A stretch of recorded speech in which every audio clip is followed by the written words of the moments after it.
আসসালামু আলাইকুম। দেশ ও দেশের বাইরে আপনারা নতুন এই যে খেত খোলা দেখতেছেন, হ্যাঁ, এই ক্ষেতগুলো দেওয়ার জন্য আমি একটা ভিডিও আনলাম। এসকে সাগর 112, লাইক কমেন্ট শেয়ার করবেন বেশি বেশি। যারা গ্রাম দেখেন না, এই গ্রাম দেখেন, যারা ধানের কৃষি কাজ করেন, এই আবাদ করেন, যারা বেকার আছেন, তারা এই বেকারগুলো, হ্যাঁ, এই বেকারত্ব যাবে গা ইনশাল্লাহ।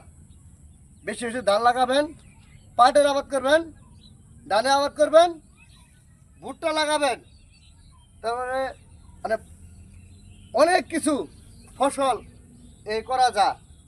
যারা যারা ফসল করতে চান, হ্যাঁ, এই ফসলগুলো করবেন। এসকে সাগর 112, লাইক কমেন্ট শেয়ার করবেন। আসসালামু আলাইকুম।